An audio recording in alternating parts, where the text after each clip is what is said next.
আসসালামু আলাইকুম রহমতুল্লাহি ওয়া আমার আপু ভাইয়ারা সবাই কেমন আছেন? আশা করি আল্লাহ তাআলার অশেষ রহমতে সবাই ভালো আছেন। আলহামদুলিল্লাহ, আমরাও ভালো আছি। সবাইকে ঈদুল আজহার শুভেচ্ছা জানিয়ে আজকের ভিডিওটা শুরু করলাম। ঈদ মুবারক। আর এখন বাজে হচ্ছে রাত 9টা, মানে চাঁদ রাত 9টা। তো আজকের ভিডিওটা আমি এখান থেকেই শুরু করলাম। তো আমি রান্না করব হচ্ছে পায়েস। তার জন্য এখানে 2 মুঠো পোলাও চাল ভিজিয়ে নিয়েছি, আর হচ্ছে এখানে নারিকেলও নামিয়ে নিছি পায়েস রান্না করার জন্য। তো আমি কেমন করে পায়েস রান্না করি সেই ভিডিওটা আজকে আপনাদের সাথে শেয়ার করব। দেখতে থাকুন, আশা করি ভালো লাগবে। তো প্রথমে আমি একটি নতুন পাতিল নিয়েছি, আর পাতিলে এখন আমি তেল মেখে নেব। তেল মেখে তারপরে চুলায় বসিয়ে দেব। তেল না মাখলে হবে কি, যে পাতিলে কালি লাগলে সেইগুলা উঠাইতে অনেক কষ্ট হয়ে যাব। তাই আমি একটা নতুন পাতিলে তেল মেখে নিয়ে এসি। এখন আমি পাতিলটা চুলায় বসিয়ে দেব।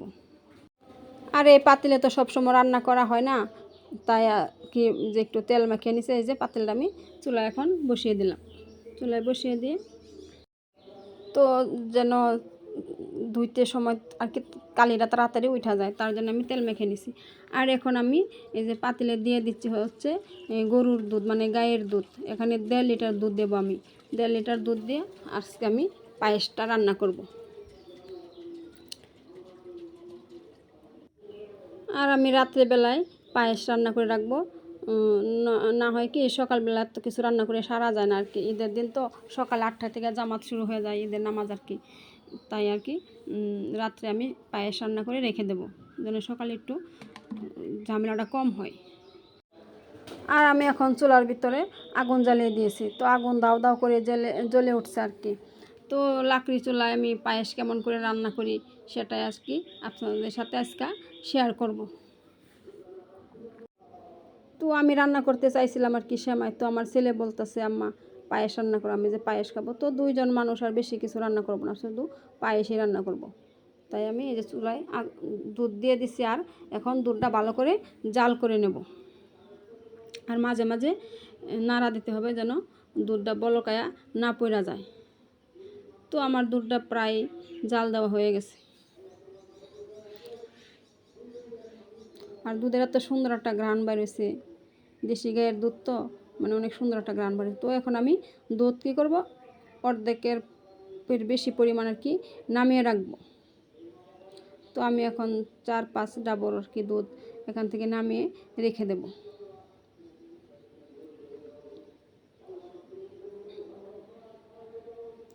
এভাবে পায়েস রান্না করলে কিন্তু পায়েসের স্বাদটা কিন্তু অনেক সুন্দর লাগে খাইতে, আর মানে ঘ্রাণটাও সেরকম থাকে, দুধের আর কি পুষ্টিগুণ ঠিক থাকে। তো এখন আমি অল্প দুধে হচ্ছে চাল, ভিজিয়ে রাখা চালগুলো ধুয়ে নিয়েছি, আর সেই চালগুলো এখন আমি দিয়ে দিচ্ছি।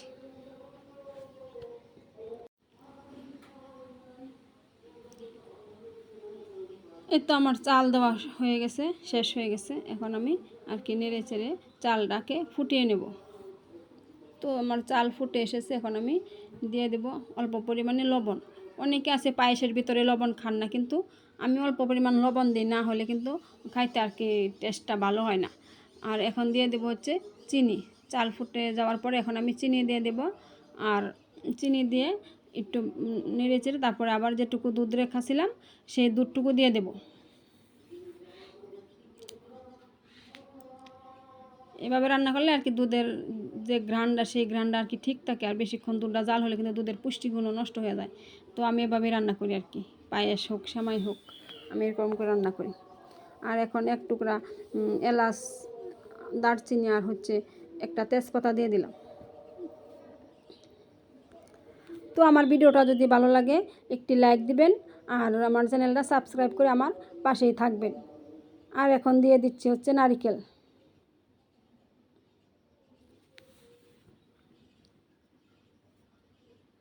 নারকেল দিলে কিন্তু পায়েসটা আরও স্বাদ হয়, অনেক মজা হয় আর কি।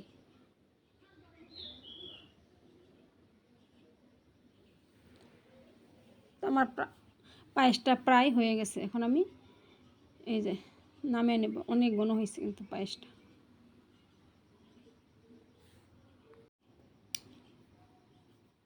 আর এখন আমি বাটিতে আর কি বেড়ে নেব।